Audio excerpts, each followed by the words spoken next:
parents, students, um, members of West Angeles in my program, also staff members, I suppose, I thought it'd be a good idea to talk about why we are also the West A Enrichment Program, with particular attention to when I got this more enlightened understanding, because before that, I felt that getting kids the right education, an affordable education, certainly, and into the right schools was the extent or most of what enrichment was. But I began to see that some of my students who got great educations didn't always have enriched lives, didn't always, go out into life really able to succeed. And it kind of, I felt the education part let me off the hook on the issue of enrichment. I mean, Bishop always had the idea we'd be the education and enrichment program. And I really, felt that that was a concern. It reminded me of when we were primarily enrichment, we were doing rites of passage back in the 80s and 90s, and we were giving kids those experiences. And they would sometimes go to college, but they did great in life. And I thought maybe I was beginning to drift a little bit from what God intended for us. And then some things happened in 2017 I want to share with you and then tell you what it's meant going forward. So why are we also the West A enrichment program? Just why, is that? Let's see if I can trace that back for you historically. Let's first talk about Washington, D.C., which many of you know is my hometown. Uh, so it's of great importance to me for that reason. But most of you know it for the sites that are there, the White House, the US Capitol, the Washington Monument. I think they're showing the reflecting pool when it's drained for repairs not too long ago. And the Jefferson Memorial, you certainly are aware of. Continuing on, the Lincoln Memorial, I know you have to be aware of that. But also our great new Smithsonian Black History Museum is in DC also. You can see the monument in the background. Of course, there's one other really important site, the house that I grew up in for nearly all of my years as a child, maybe all but the first 4 years of my childhood. I grew up on Taylor Street in Northwest Washington, DC. And that's where has a lot of great memories for me. So I think it's a great attraction. But seriously, what is it about DC? What is something else about DC that is really important to today?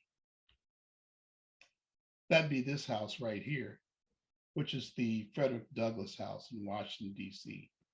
It's the home that Frederick Douglass lived in for the last years of his life.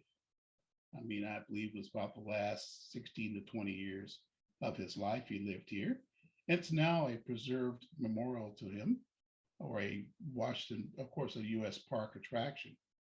Incidentally, it was damaged during by some really idiots, mostly Black folks, probably all. It was damaged by them during the insurrection riots and we had in 2020, in the streets of DC and other cities. It was protected by the park police the best way they could, but it was repaired shortly after.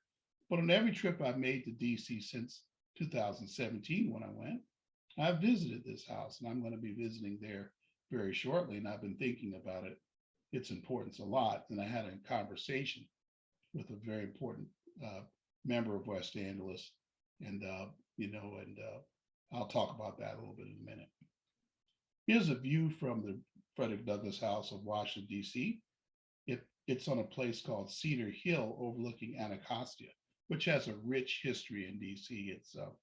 It has a lot of great history and a lot of influential Black families have lived there over the years. And that's where Frederick Douglass lived. By the way, when he died, you'll see in 1895, he was participating in the restoration of women's voting rights. He had taken on as an issue, and he had already worked hard on, as you know, on Black civil rights in the 1800s, 1860s after the war, the 1870s and 80s, was an advisor to the White House and a high official in the federal government. Just an amazing man. But that's not why I did this video. I visited his house, and when you go through his house, let's just read the bottom here. He spent 17 years of his life, the last 17, I said 16 and 20. He died in 1895. His wife, second wife, died in 1882. He moved into the house in 1878, and he was a very, very influential resident of the city and greatly influenced politics in Washington, D.C. He moved there, in fact, to take a position in the government at the time. All right. That was, I think, during the Rutherford B. Hayes administration that he moved in. When you visit the house, it becomes painfully obvious to you, actually, interestingly and happily, when you see what's going on. Sure, he had a very arduous life as an abolitionist, received a lot of threats. He was in danger quite a bit, but he was an advisor to President Lincoln. The most important thing to know about this house and its effect on me is that he never went to college. And when you go through the house, and there's no pictures that I can find, very few online, of inside the house. Maybe that's intentional. You really should visit it when you visit DC the next time. It's an amazing place. It had an immediate effect on me. I visited the house in May 2017. I'd heard a lot about it from my mom and my family. That's all that had happened. I'd heard about it, so we made it a stop. When my wife and I got married, we did a post-marriage trip, honeymoon, if you will, to DC, and we saw the sights in DC, and we visited this house together. And it had a tremendous effect on me and my wife. Um, I would expect, especially me, I'd already written a speech for a talk I was going to give at an event I'll talk about in a moment. But this house changed the speech totally. It because Frederick Douglass was a man who never went to college. He was self-taught, self-enriched. He was always learning. In the back of his house, you can see it barely behind the house here.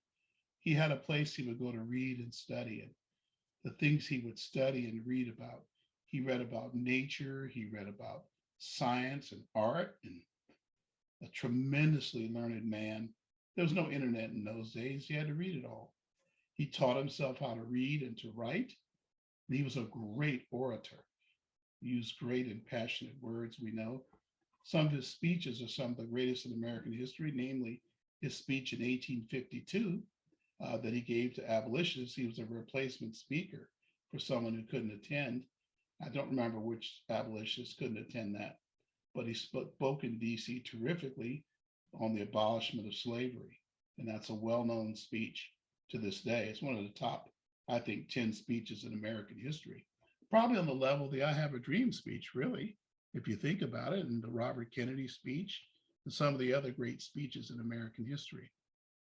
So there was a lot about his life there. His house was built and arranged and designed in a way for him to be enriched. Every room, there were places to read and there were books. And people who came to visit him were astonished at the things he knew about and he could talk about. Men, white and black, visited him in those days. He was an amazing person. You could feel it when you're in his house. You could feel his love for learning and his enrichment and valuing of enrichment. And it changed my life. It was an inflection point in our ministry at West Angeles Educational Enrichment Program. We were always interested in education. We always will be. We'll always help students go affordably to college. That's not the point. The issue is why are we there as a program? What are we there to do? And we're there also to, and I would argue primarily, because even education is a tool for enrichment, to enrich youth and prepare them. I knew that at the time, but I really understood it when you had a man who had no college life and the way he lived in this house. So the Frederick Douglass House had a lot to say about where the origin of my thoughts were. When we flew back to DC, I'm changing my notes for a talk I was giving at West A. I believe the next week after I got back, and maybe even have been that weekend. I'm a little cloudy on that. I think it was actually. I was arriving right before I had to speak because I had already done the talk knowing I wouldn't have much time. But it totally changed that talk. I won't get into what I talked about, but I talked a lot about, I'll just say, personal education, personal development, self-education, self-awareness of the need for enrichment. And I talked about our program in ways that I couldn't believe I was being led to go. And I've actually been following what I said there and the notes I wrote that day over the next 4 years, which brings us to 2021. This was all before the pandemic, but it greatly affected the reshaping of our program during the pandemic and into now. And even before it, you can see us going in these directions of enrichment. Let's talk about Bloom. Bloom means being led out of the mess. It was a great, it was the first, I think it was the first Bloom event, actually it was, 2017, I believe it was in June, early June. It was an event that was sponsored by, our young youth and young adults, and I at the time, that's a ministry that's led by Pastor Larry Blake and his wife, Sister Janine. I still actually have the panels and the promotional cards in that event was he promoted it to our parents at the time because I was a speaker at the event. There I am right there. Being lifted, I said led, it's being lifted out of the mess. And that was called Bloom. And I believe that was the creation of Janine, who is Pastor Larry's faithful wife. What a wonderful lady she is. And her and I just talked very recently about this. She didn't know. And I didn't know the effect of this event on me because it was the first time I could speak publicly about our changes in our program. And it's the only time, many people don't know this, but I had never spoken at West Anderson, and to this day haven't. Probably, well, we have the pandemic now, but since then I hadn't. And before then, I've never really spoken except for one time back in 1984. As a young man, I spoke on Men's Day at an evening service. But this is the only other time that I spoke at West Angeles. And that was really 33 years later. So Pastor Larry is now the young adult pastor. And there's his wife, Janine, and they invited me to speak at this event. I mean, shout out to them for inviting me to speak. They're just wonderful people. And I really appreciated him doing that. Deborah Piguet was the top guest speaker at the event. Just an honor to be there with her because she was the controller, our controller, the COO at our church when I came on the staff.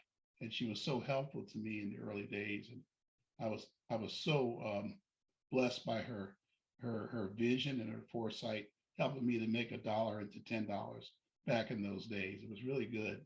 And I really appreciate her very much. Bishop, of course, his vision to allow me to come full time to the church was great. That's another story I'll tell probably. But yes, here I am right here. I spoke at this event, but thanks to what happened in DC, my talk launched our enrichment movement. That talk is kind of where I take the origin or the inflection point in our ministry to go off in these additional directions with better purpose. I'll talk more about that in a minute. But here's how the Frederick Douglass House and Bloom have improved our direction and clarified our enrichment purpose. I mean, we had an enrichment purpose, but clarified it. First of all, we understood even better that degree alone was not enough. I had students that had graduated from the program right before the big economic collapse that were having trouble getting jobs because they had no experience. They graduated in 2007 and 8, so I knew that it was a problem. And I began to do things that a lot of you think it's just a matter of getting internships, but it's not. It's getting other experiences that are needed. It's essential. So degree plus career, that idea, and job experience being essential. Then the idea of a college parallel career experience. While you're in college, of course, seeking a career or career experiences became very important to us in those days. It was quite important to us. Okay. Skills and career training for 11th and 12th graders and even younger. That's when we got our partnership with, for example, with Charles Drew University. We got that in 2018 because we knew that we needed to partner with an organization that taught health careers to our students who didn't have super high grades, but wanted to get involved in a health career affordably. And that's why our partnership with Charles Drew. I'll do a separate video on our partnerships and why we have them. I think that's important. I'll do that at some point in the near future. Is the cost of private college worth it? It began me to question. I looked at where my students were in life, and I realized that they could have gotten into debt $100,000, $200,000, and their careers didn't seem to be any further advanced than if they had never gone to college. And that concerned me. That bothered me. That we needed to think about our purpose, which is enrichment. Partnering with other community-based organizations and West Day groups like the Deacons and the Brothers. I can't wait to work with them on some great in-person events I want to have for youth in the area of career. We're probably going to meet real soon about that. So shout out to Deacon Moore and the Deacons for all their work on job and career. I've admired it. And too bad the pandemic came, but you're on the right track, brothers. And I can't wait to get back with you on that. Me being a deacon myself, of course, we'll be meeting real soon. So shout out to Deacon David Moore and Deacon Jesse Moore, who's taken a special interest in our program. So we want to develop the career interests of our elementary school, middle school, and high school students. We want to partner with other private companies. That's right. And we have some big announcements coming up in that area very soon. And West Day groups to develop career interests of our students.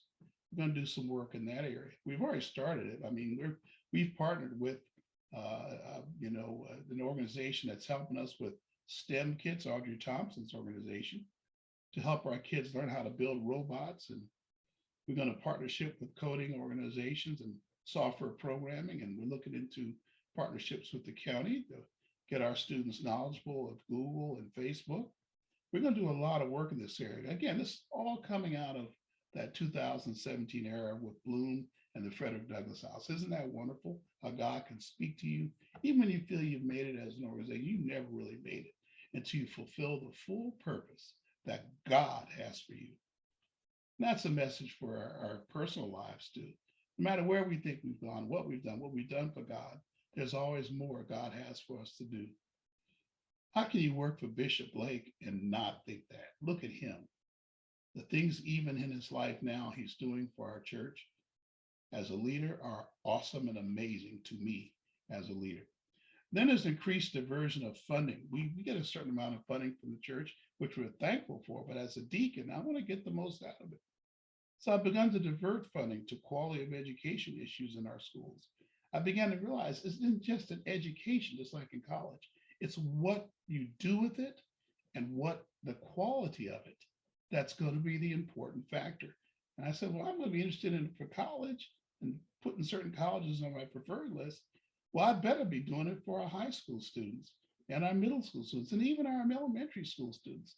So that's when I got a great grant from the Partnership for LA Schools to get involved in school choice issues, to help our parents with the right choices for school, and got increasingly involved with what's going on in the classroom, the content of our classroom education, and what's happening up in Sacramento in terms of the framework. And I began to learn things that are happening in school that are not good for our parents. And that was a part of my conversation, which I had with Janine just recently, I referred to a minute ago, about that as well. As a parent, she has a very unique perspective on this that she doesn't know it, that really assisted me in producing this video, but also made me remember our intent to do more enrichment work. And I think I told her that. And I know Pastor Larry knows that as well about what we're doing right now.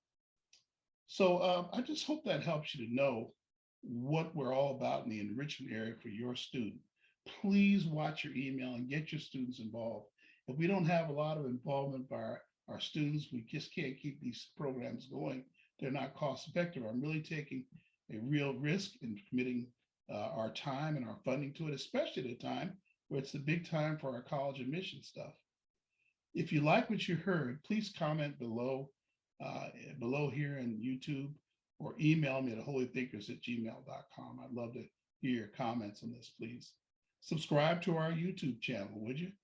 We have a YouTube channel at West Angeles EEP. Just go there and sign up for it. Or if you're right here listening to it on YouTube, just click subscribe, would you? That really would help us in the future in our attempts to get the word out, and also our attempts to make sure you know right away and potentially to monetize what we're doing here.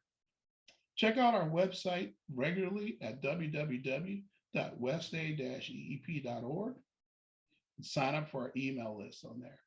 You can also email me and get on our email list. We're on Facebook at West Angeles Education Enrichment Program. Call us and leave a message at this phone number here. That's my assistant, Michelle Lewis. I should have gave her a shout out because she was a big part of a lot of our movement to enrichment as a parent, her perspectives. That's her number there. You can get a hold of her, leave a message. That'd be great. And then reach out to our communications specialist, Quinn Davis at quindavis.eep@gmail.com. God bless you all. I hope this was a blessing to you. I hope it will help you in the pursuit of education for your youth. Bye-bye now.